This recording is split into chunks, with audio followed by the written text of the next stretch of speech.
War II is perhaps one of the greatest tragedies of the modern era.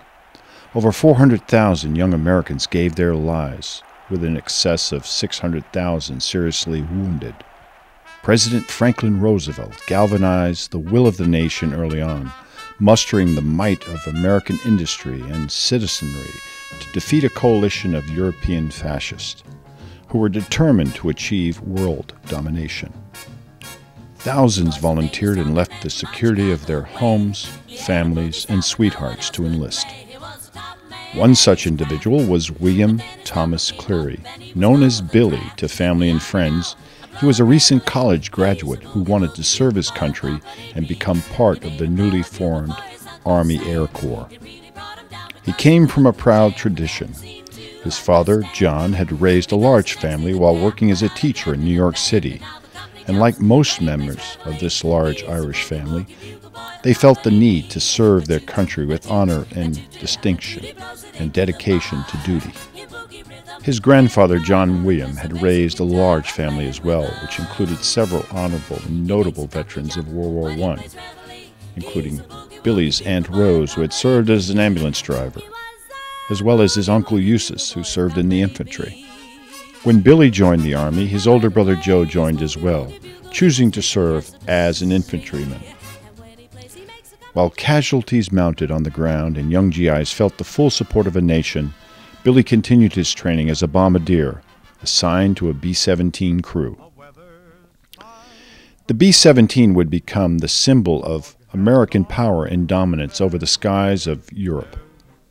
A typical crew consisted of 10 officers and men that were each assigned a very specific task while on combat missions.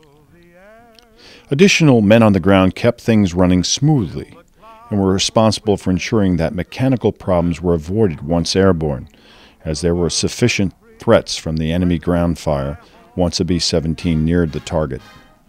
For Lieutenant Cleary, the task of being a bombardier suited him just fine. With his unique talent for math and nerves of steel, he was well suited for the task. Sitting in a confined space with little room for maneuvering, his role was to ensure that the payload reached the target, including enemy military installations and the industrial sites that fueled the enemy's war effort.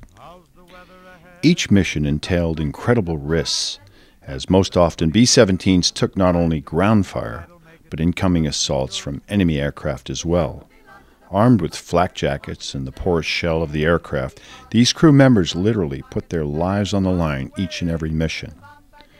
Yet these incredibly majestic aircraft continued to reap havoc over enemy targets while protecting Allied interests at home.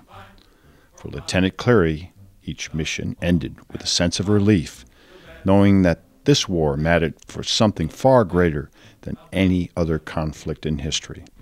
Men were now fighting to protect not just the freedoms of their fellow Americans, but nations throughout the world that aspired to be free. But in the end, close to his final mission, Lieutenant William Thomas Cleary and his fellow crew members paid the ultimate sacrifice.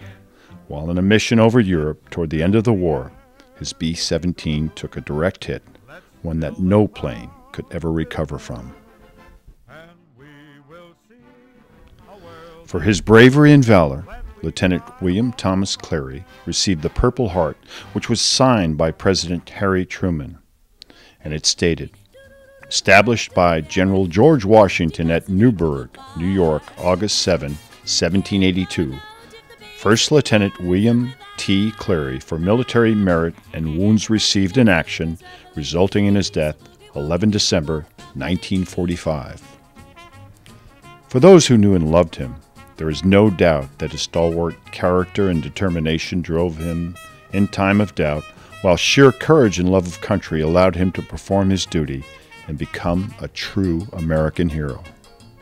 Mourned and missed by those he left behind, First Lieutenant William Thomas Cleary left an enduring legacy that so many in the family can only look upon with pride and admiration. First Lieutenant William T. Cleary. He gave his life for the cause of freedom while serving his country during World War II. For his unselfishness, character, and commitment to country, he is a true American hero. jumps when he plays reveille. He's a boogie-woogie bugle boy of Company B.